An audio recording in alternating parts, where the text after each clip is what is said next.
people who are done something to do as well, so we're going to do that. And we're adding animation to our game. We've got our shapes library in here. And we're going to see if we can use that to do our animation. It might be too slow, and then we'll have to come up with something better. But let's look at, I'm going to go open that one I had before. So I'm going to open it. I've got it out in my OneDrive now. I'll just go back up here. This PC, I guess, documents. OneDrive is kind of weird the way they have it implemented. It's difficult to figure out where you are in the file system most of the time. Okay, so hopefully this will actually function. Let's just give it a try.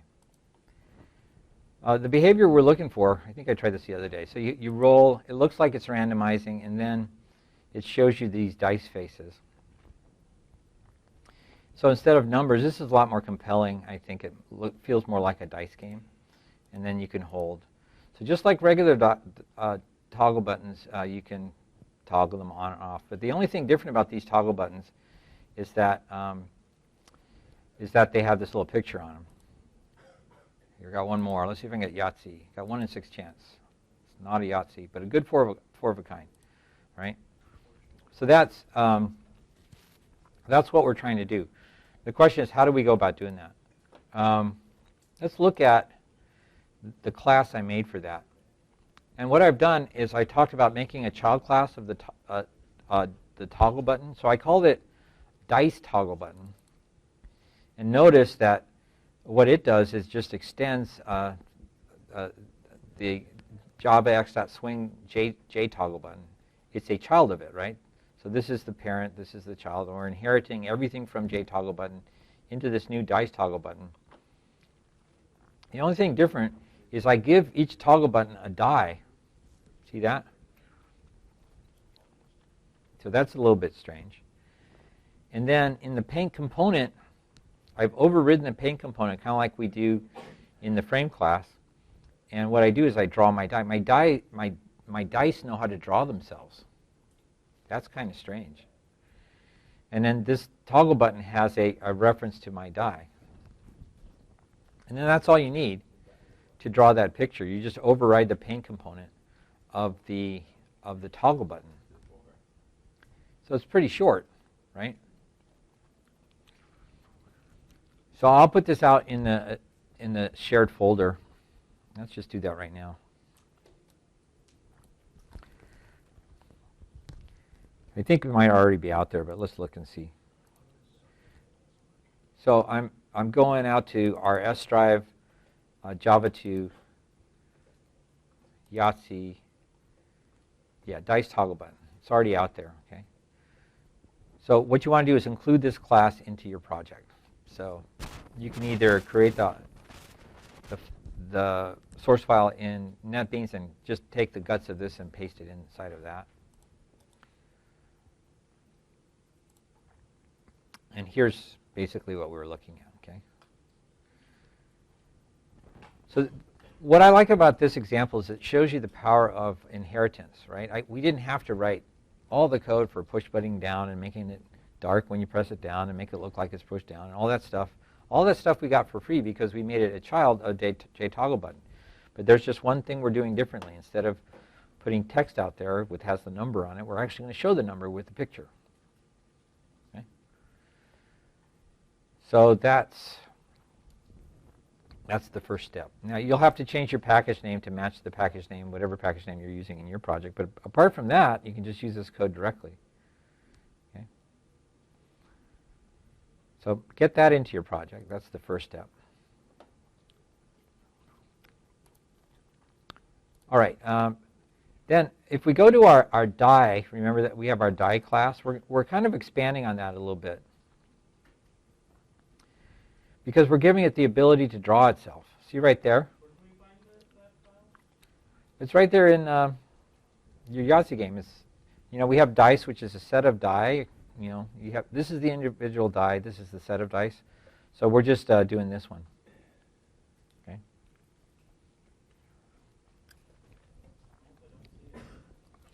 You don't have a die class? No, I have a die class. Yeah, so that's what I'm saying. We're looking at the die class, and all we're doing is we're adding this ability to draw. Notice, though, that it's not here in the die class. See that? It's abstract. It's empty, too. It says this has to have a draw method, but this one doesn't. Why doesn't it have a draw method?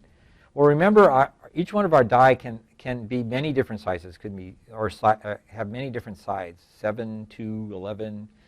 We're only going to do 6-sided ones. So at this level, we're going to make it abstract. But then we're going to derive another class that's going to be a child of die, which would be a 6-sided die, and that's this one here. So let me. So if you could add this to your die class, I think that's all you need to do. Just add that.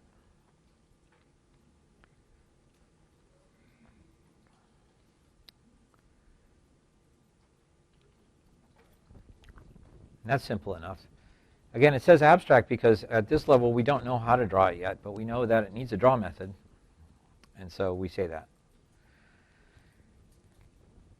So now we have this specialized class, the 6-sided die. It should say 6-sided die instead of dice, but I get tired of trying to differentiate.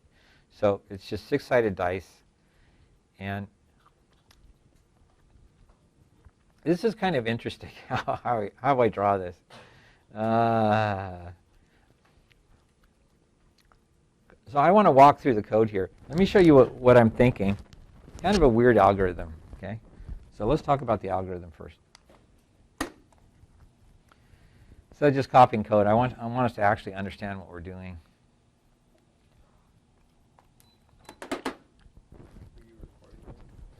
Yeah, I should probably pause it here. Thank you.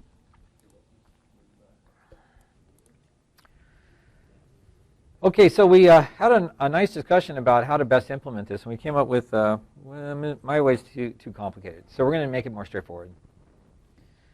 But what we're saying here is just right-click on your package and just say New Java Class, and then call it, you can call it die 6-sided or dice 6-sided, but this is just a single die that has 6 sides to it, and it knows how to draw itself.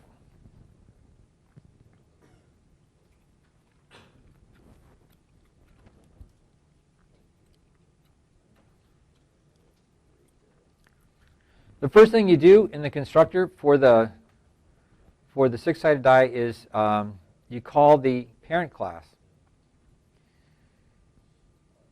And I don't know if our die takes a random number generator or not. Does it take a random number generator? I think it might. Let's just take a look at the die class to make sure it does. Yeah, it does. See right there, random number. Or like, no, we got to look at ours. Here's the ones in our current project, and our die does not take a random number generator. It doesn't look like it. It does. It has an import for one. It has an import for one, but we make it inside of ourselves. So our die is a little bit different. So in your code, what I would say is you don't want to do this. You want to get rid of that, and then you don't need it here. So let me do that. I'll do that in our code. So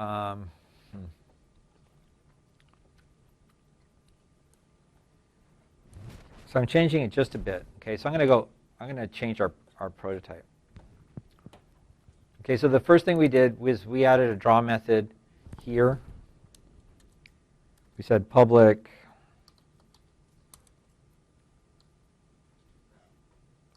public.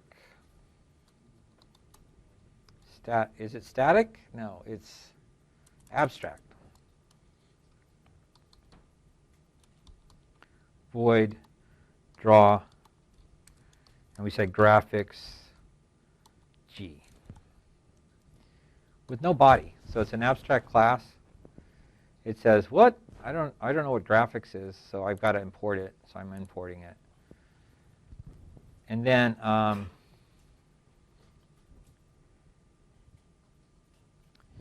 by making that abstract, It forces the whole class to be abstract because we can't now create dies directly. We have to do it indirectly. So you have to say public abstract here, okay, in our die class. And that's going to break a bunch of things, but we'll fix them later. Okay? And now it's in happy land. We really didn't do much other than we made this so that it can draw itself. Okay, so that's step one. And then in our dice class, notice how dice broke. And why did it break? Here's the problem. We can no longer do this. You can't create a die class directly. You have to create one of its child classes. Problem is, we haven't created the child class yet. Okay? So I'm going to create that child class right now. So I'm going to, like, you probably already did this, but I'm going to say new Java class. I'm going to call this, I don't know, just to make it clear, die 6-sided. Why didn't I call it 6-sided die? Anybody know why I didn't call it that? Yeah, what's the reason? Yeah, you can't start classes with a number. Any identifier, actually, in Java. If you start with a number, it thinks it's a number, and then everything blows up. So that's why it's named kind of funny. I could have put the word 6 there, but I really wanted to know that it was a die to begin with. Okay, so I create that. And then the first thing I do is I say extends die. So it's a child of die. But as soon as I say that, the compiler says, oh, geez, you can't do this without a draw method. This thing needs a draw method if you're going to be able to create it. So we got to put a draw method in here. So here you say public void draw and then graphics. Because you made a contract. If you're going to be a child of die, you have to supply a draw method. And we'll call it G. Problem is, it doesn't know that this is it doesn't know this class because we haven't imported it yet. So we use the little light bulb to import it. Now everybody's in happy land. Not only did we make our draw method, we've imported our graphics, and now we've supplied now the method that's required for all children of die. And so now the compiler at least is happy. We're not drawing anything yet, but at least the compiler's happy, right? What else do we need here? Well, we need a way to create it. So we would say public die 6-sided. So we're creating a 6-sided die. This is a constructor, so you don't have to explicitly state what it returns. A lot of people say that constructors don't return anything. That's not true. Okay? Constructors return something. You just can't see it. It's returning a reference to the object it just created. But it's implicit, meaning it's invisible. You can't see it. And then here, what do we pass in? Well, we decided we don't need the random number generator because the die has one inside of it, and we're not going to mess with that. Okay? So it's a little bit different than the other one. What do we need to do here? We just need to call the superclass. Our superclass is the die class. And we want to supply how many sides we have. And in this case, it's 6, because this is a 6-sided die. That would make sense. Doesn't like that. Why? Must be caught or oh yeah, we put exception handling in here. Why would that throw an exception? Let's go to our die and see what we did. You don't take a method, so you don't take an argument for your super method. Oh yes, that's right. It's just empty.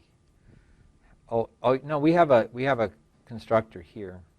It says throws exception. What exception is throws? Invalid number of sides. Oh, okay. We checked for 0 there. All right, so we have to handle that.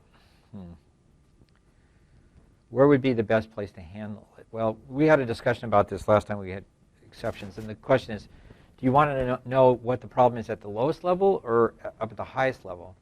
What would be more beneficial? I don't know. Let's just catch it right here. Okay, so it's complaining because if you put a 0 in there, things will blow up. Can we put the call to the superclass in a try block? I don't know. Probably. Well, Java has this rule that you have to call the superclass's constructor as the first line of code. And so I'm wondering if that's true for try blocks as well. I don't know. So we want to catch this exception. What kind of exception is it throwing? Well, if we look at the die class, we see that it throws just a plain vanilla exception. Not very helpful, but we'll just go with that. It'd be nice if it was a little bit more specific. Reminds me of a joke. I was at a general store, and they wouldn't let me buy anything specific. It was weird. It's complaining. It says, call to super must be first statement in constructor. 22. I am stuck. How do you do this then? That's the hint tried to make you do. It says Alt-Enter. Let's see what it says to do. Alt-Enter. Did it say anything? We're trying to click the stop sign on the left side. Maybe your right click. Call to super must be, yeah, I know that. Thank you. But what if it throws an exception? So the solution to then is if you can't catch the exception on this one, the solution is to punt. Oh, no. The solution is to make it so that the constructor... The other constructor catches The it. constructor you're writing right now throws an exception. Right, that's what I'm saying. Yeah. I'm saying punt. You don't handle the exception here. You punt it up to the next level. Okay. So I'm also pretty sure that the class that handles the exception is a table. well, it could be somewhere in the call tree, somebody has to catch this exception. So Yeah, the Yahtzee JFrame already catches it. yeah, so we'll go here, throws exception, and then we can get rid of the try block. We can just call super directly. A lot of problems go away if you do that. Why isn't it allowing me to delete stuff? Okay. And this should say throws. Okay. And I have an extra curly brace. Still complaining. What is the problem? Public dice 6-sided throws exception. Expected. That's what I did. Maybe you spelled something wrong. It doesn't. What's it look like in the other It class? says not abstract. Oh. Well, I don't know what's going on. What does it look like in the other class? In the other class, the die class. Yeah, what do you see? You can see the curly brace On on the class. the class. On the Oh, top. yeah. Oh, that one. Okay, yeah, I deleted the wrong one. What's wrong with this? This looks fine. Okay. It's always nice to have a second pair of eyes. In fact, the most productive programming teams out there are two-person programming teams, because each person one person is typing, the other one's making sure they're typing the right thing. And having that second pair of eyes is really, really helpful. As long as they're coding at the same level as you. So now we've basically punted. We say, okay, I see this one throws an exception. We're just going to rethrow it, okay? Because if we get an exception here, we don't know what to do with it, and we can't figure out how to syntactically specify that. All right, so we're back up here to the dice class. Now here, we're not going to create a die then. We're going to create a 6-sided die. So we say die 6-sided. And since it's 6-sided, we don't have to pass in the number of sides because we already know the number of sides. Okay? So now our dice class doesn't make, well, we're kind of breaking some rules here. We were trying to make a dice class that was, it could be any number of sides, but the problem is how do you draw a one-sided die, or how do you draw a 27,000-sided die? That would be kind of weird. So we're kind of breaking our inheritance here, but this will work. Let's see if it'll run. If I run, it's always nice to see if you broke it. When you pull it together, and it should work at some point, and it does. Small straight doesn't work yet, but so now our little restructuring seems to work out fine. So we've added a new six-sided die. It knows how to draw itself, or it will know how to draw itself. We haven't done it yet. But the other thing we need to add is our dice toggle button. I haven't added it to mine yet, so let me go do that first. If I go out here, there's my dice toggle button. I'm going to open it with Notepad, grab all that, and then I'm going to go back into NetBeans. Where did NetBeans go? There it is. And I'm going to create another new class, new Java class, and we're going to call this dice toggle button. Okay, so there's our new class. And what does it look like? I'm just going to replace all this with what's out in the S drive. Okay. Notice my package name doesn't line up. So you got to fix your package name. It needs to match the package over here. All lowercase. Not sure why. Okay. And now we have a dice toggle button. That wasn't hard. Let's see if it still works. Still works. Okay. So every time you make structural changes like this, you should try, when you think it should still work, see if it still works. Because if it doesn't, then you have some work to do. Okay. But we're not taking advantage of the dice toggle buttons. Why? Because these aren't dice toggle buttons. These are toggle buttons, or J toggle buttons. How do we replace them? This is where it gets really awful. Okay. The problem is we use the UI generator to create these. The UI generator has no idea what to do with the dice toggle button. It's not part of its repertoire. It doesn't know how to position them. It doesn't know anything. It doesn't even allow you to change these. Our problem is here. Let me show you where the problem is.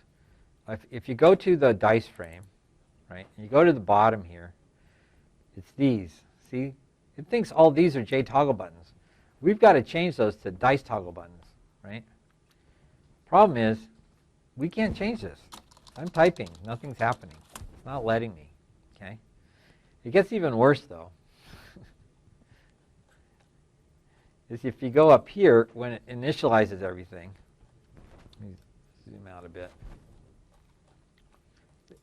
This big blob of code that they're hiding from you, there's a bunch of references to the J toggle buttons there as well. Problem is, every time you could go in like NetBeans and replace these all, and we will. But the next time you change your user interface, it's going to overwrite them and put them back the way they were. So you want to make sure you're not going to be changing your UI after we put in these toggle buttons. So your UI needs to be pretty solid. So what do we do? What do we do? Well, obviously in NetBeans, it's not going to let us change this code. It's just not, okay? And so so how do we get around the IDE? And the answer is, we'll edit it in a different program. Yeah. What if we make like a new class and then paste all that through in the class? Well, what you can do is you can create your own. You can add. They're called add-ons to the UI generator. You can put an add-on out there. I looked at that to see what's required to make a new control. So it lists a new control that you can choose from on that list, where it has toggle buttons and regular buttons and checkboxes and things like that. And you can do that, but the process is desperately difficult. Is it worth the effort? Not for me. Maybe I should have, but But let's just try it this way. It's kind of interesting anyway. How do you get around your IDE? Well, you can say this. Okay, I'm going to not edit it in NetBeans. I want to edit it in Notepad++. Now, Notepad++ doesn't know anything about NetBeans restrictions to the code. Here's my dice simulator. I'm going to go to the source directory. That's the package. And I want to mess with the dice frame. So I'm doing that. Okay. So now I'm looking at the same file, but I'm looking at it here in NetBeans. And notice it doesn't hide anything from you, right? Upper score button array, those are just still JToggle buttons. So these, all these lower ones. But this one, the whole button array, these are no longer JToggle buttons. We have to say, we have to make an array of dice toggle buttons.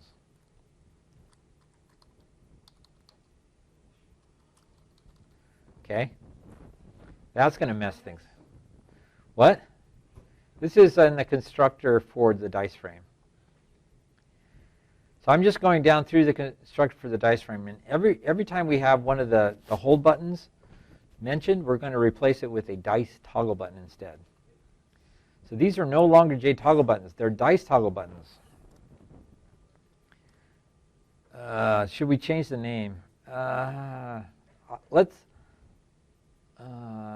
not change the name. Okay. That kind of implies that they're. Yeah, we better change the name. This is going to cause tons of problems, but. So anytime you see JToggle, at least with regards to the hold buttons, just change it to dice.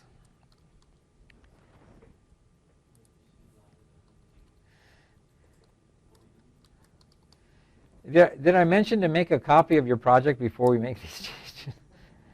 You probably should do that because we're making some serious changes to our code. Yeah. Okay, so evidently I've renamed them. We're going to have to fix those down below. So there's our hold button array. That looks like it's done. That's everything. That's cool. This doesn't get changed. Hold button array. See right there where we're going through the array and disabling it. And see how it says JToggle button? These are our hold buttons. We've got to make sure those are dice buttons instead. Oh. No, they're called dice toggle buttons, aren't they? Dice toggle buttons. Isn't that what they're called? Yeah, so did I misname it up above? I don't know. Let's see. Hold button array, dice. Yeah, dice toggle button. We can call them this. That doesn't have to say toggle, but that one certainly does. Okay, so we're just looking through the code, trying to figure out where we need to. How do we do that?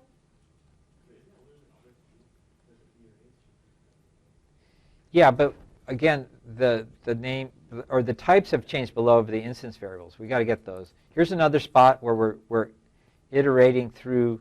Here's another spot where we're iterating through the whole button array. Again, these needs to be dice toggle buttons. Yeah. They are JToggle buttons. Would it matter? Oh, you're right. I see what you're saying. That's a good point. This would still work. You're right. So let's try that. What I'm saying is maybe it's okay to leave them as JToggle buttons. And why is that? And the answer is because they are JToggle buttons. They're children of JToggle buttons. And a dice toggle button is a JToggle button. So we don't have to actually change it here. What about up here where we changed it earlier?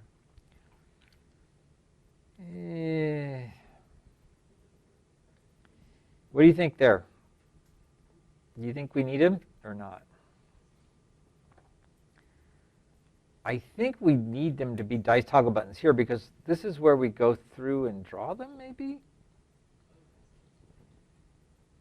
I don't know. Okay, I'm gonna leave it there for now.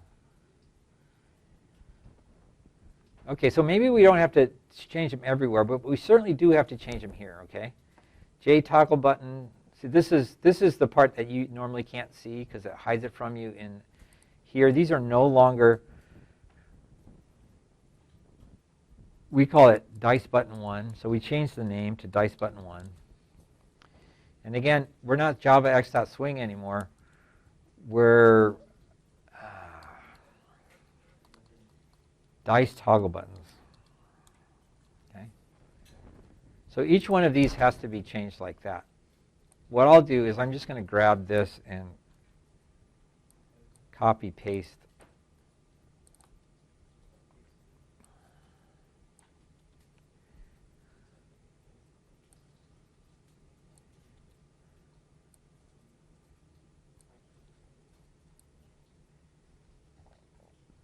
Okay.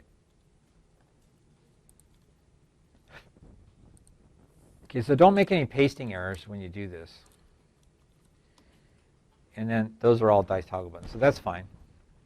Now you don't change all the toggle buttons. Remember, we have toggle buttons for the 1s and the 2s, all the scoring categories, so those stay the same. This is when you initialize them, right? And then, oh man, really? Yeah.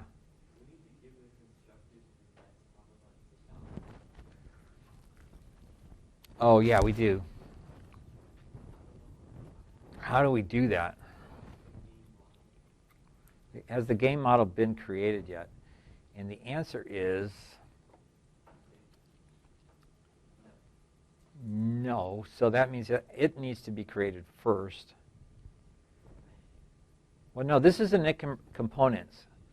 Yeah, you're right. So down here in the constructor, let me look at all this code. Be glad you don't have to write this code. Here. No, not here. Where's the constructor for the JFrame? Okay, so we're going up to the top. So the rule is here. See where we call this? We first have to call this. Okay? This has to be first now. So we're in the constructor of DiceFrame. Init components needs to have a die, right? Access to the die, because it needs to give that to the die, the 6-sided die, so it can draw itself. So that means this has to move, which means our try block has to move as well. So you have to cut this from here and put it Where? Put it right here.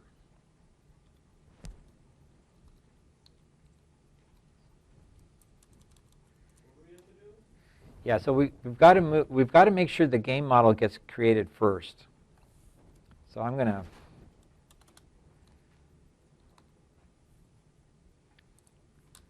kind of do this.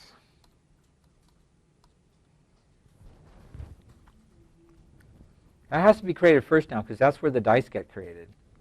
And then we call initialize components. And then we can scoot this out now.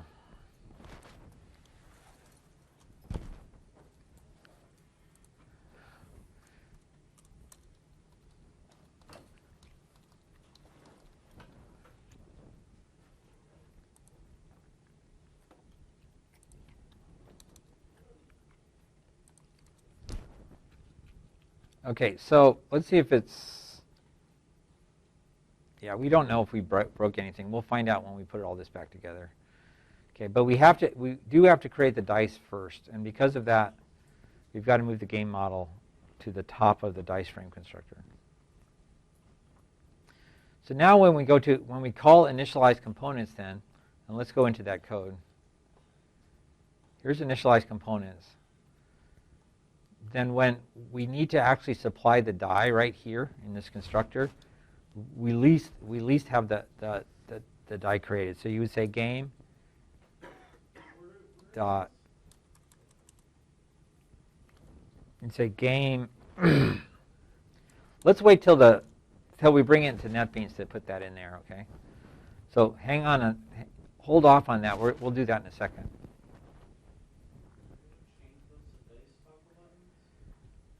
Yeah, all of those have to be dice toggle buttons. But remember, dice toggle buttons require a die to be able to construct them. We'll fix that over in NetBeans, though. Okay, so here's the action listeners for toggle button 1. Is that our hold button? Do we have to change this? And I don't think so. Oh, well, wait. We called it something different, right? This is called dice button 1 now.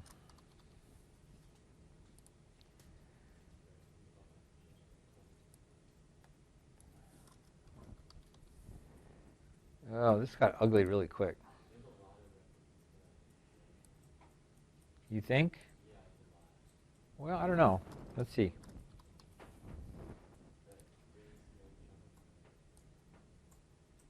Oh, you think that really down here? Okay, so maybe we shouldn't change this name then. Let's not change the name. So what we're trying to do is not break everything by renaming it. So up here, we're going to leave it, even though it's not a J toggle button, we're going to leave it named that way because we don't want to have to change a million places. Okay. I was a little bit worried when we renamed it. I was going, do I really want to do that? Okay, so this is what you have to do if you're trying to get around your IDE and just trying to get it to do what you want. This is the quick and dirty way of doing it. I would not recommend this generally, but we only have a limited amount of time. We don't have time to write a NetBeans. We're changing. We're going to leave it, even though it is a dice toggle button. We're going to leave the name the same because if we change it here, we're going to have to change it everywhere. So even though they're not J toggle buttons, these are just identifiers. So that's not going to be a problem. This is important to change the type or the class you're changing to. But we're going to leave those all the same, so we don't have to change it millions times down here. It gets referenced a lot. So then we don't have to change any of this, which is nice. You don't want to mess with this code. Believe me, you don't. This is what the UI generator does for you. I actually sat down once and tried to figure out what this is doing. It's very, very strange. They've probably written a book on how to decipher all these different calls into the javax.swing library. But I have better things to do with my time, I think. Okay, so these are fine. Whole button array, yeah, here, that's all fine. Here's the action performed ones, right? Yeah, question. So here, I don't think we need to change these, but I could be wrong. Even though it says J toggle button, really, it is a J toggle button, but it's a specialized one. It's a dice toggle button, but we can still call it that.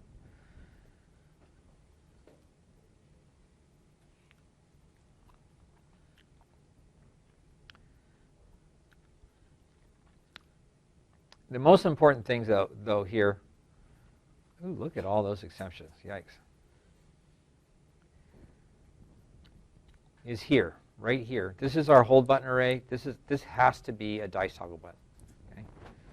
So let's change that to dice toggle button.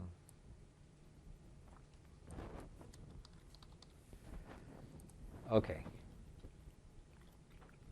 And then these J toggle buttons are J toggle buttons. We're not changing those. It's just the ones for holding.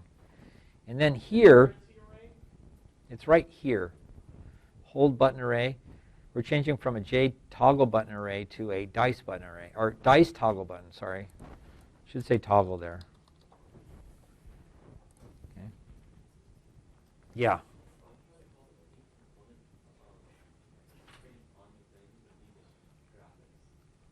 Yeah, you need graphics.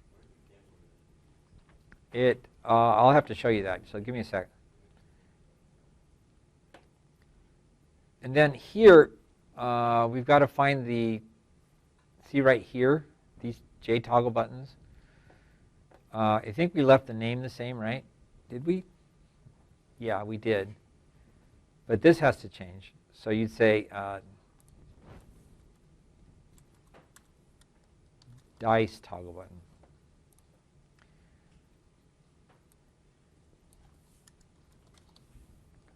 I wish we didn't have to do this to add the pictures, but that's just one of the few ways I know of to do that. So it's terribly ugly, though.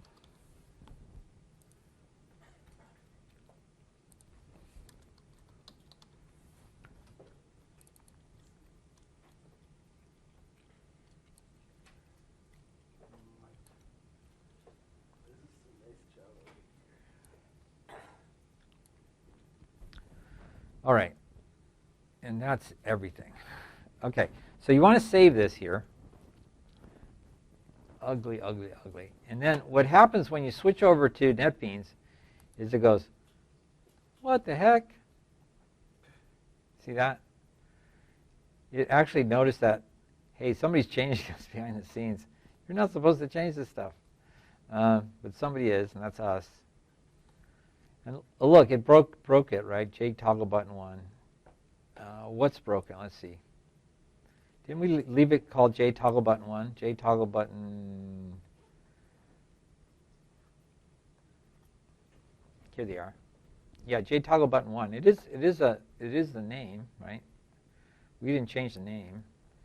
Why is it complaining? I don't know. Let's start at the top.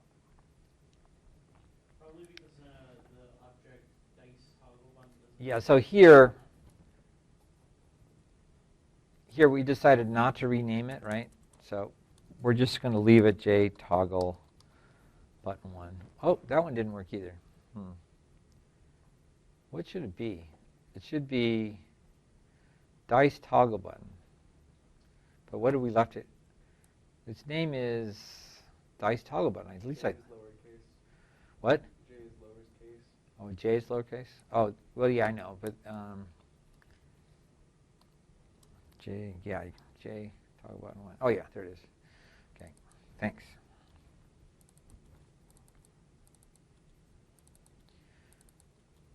Okay, and then just change the numbers.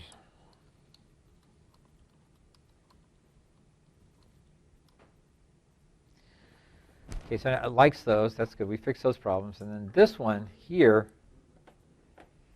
again, we didn't change the name. So, well, no. Dice toggle button. That's correct. J toggle button 1. That's correct, too. We can't edit this anyway. What's the problem here? Yeah. What? It needs a what? Oh, yeah, it needs the die in it, right? Yeah, so this is what was expected. Now, this is where we have to add the die. So I'll come and help. This is really, really complicated what we're doing. So you're going to have problems. You're going to have many problems here. I will help you get out of these problems. Okay, so now I'm in another section of code. In order to fix this, it's in code I can't change here in NetBeans. So I have to go back to, I need to go back to here and fix it. And it's that spot I told you about. This is what's going to bust. This is what will break the code. Look at all this code. I'm so glad I don't have to write this code. Okay, so here we have to pass in a die, right? So this is where we say game dot get my dice dot get die. It actually knows that. I'm wondering how it knows that. That's weird. And which die are we getting? We're getting the first one. So we pass that in. Okay. So now we're actually adding the die. Oh, we need another parenthesis here. We're actually adding the die to our button itself. It has a reference to our die. It's not in charge of it. It doesn't create it and it doesn't destroy it, but it does contain it. Contain it. Make sure not to make pasting errors and go in here and change these. And then I'd save it here, but then over here in NetBeans again, it's going to see, hey, somebody else changed this. Do you want to reload it?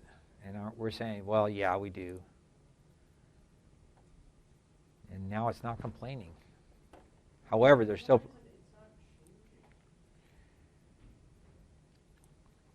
Here's a problem. Didn't we already change this J toggle? Yeah, we already did that, so somehow we lost that in the conversion. See, How do you make it change? you have to do it over NetBeans. You can't do it in. You have to do it in Notepad++. You can't do it in NetBeans. I know, but it's like it won't be applied to NetBeans exec. Well, make sure you save it in the other one, the one you're changing. It won't do anything until you save it. Okay, so now, look, everybody's happy. There isn't any problems here. I'm going to try this. It's not going to work right, but if I say roll. Now these are dice toggle buttons. We've replaced them with dice toggle buttons. We're just not drawing anything yet. Yeah, question? Can you try to call the component on the dice toggle button that says the method is protected? Right. Component? It's a protected method? Oh, that's okay, because we've made our dice toggle buttons children. What protected means is it's should be accessible to any of the children, just nobody from outside. Well, let's take a look at that. We're at I guess we're here, right? We have our draw method. We haven't implemented this yet. And then in our dice toggle button, here, notice I'm saying it's overridden. It's not complaining. What does yours say? Oh, I'm in the J-frame. Oh, the J-frame. Tell the J buttons. Oh, to paint themselves. Yeah. I don't think you need to do that. That's up to the underlying UI subsystem. How do you tell the die button that You don't. Well, yeah, you have to put the draw method in the paint component method, but you don't have to call paint component. That's up to the windowing environment in Java. When it sees like the window needs to be updated, then it will call paint component on its own. You don't have to do it. That's not up to the programmer. It's up to the windowing environment to do that. In the roll button, yeah, we'll get to that. But we've done the first part, okay? We've done the first part. We've got the buttons on there. Just don't go changing your UI, because if you change your UI, all these changes will disappear, and you'll have to do them again. Well, good thing I made a copy. Make a copy of this, please. Once you get it compiling, please make a copy. Yeah, it's going to be mad. I think we're out of time, though. We'll have to fix that next time. But thanks for bearing with me on this one. This is really cool once we get it working. It's just trying to get around NetBeans restrictions so that you can actually do this is a challenge. But we fooled NetBeans into thinking that it still has control of the code, but it doesn't. We've gone around some of the safeguards. It might be to our own detriment, but I think next time we'll get this drawing the pictures. At least we got the first part done, and we'll do the next part next time.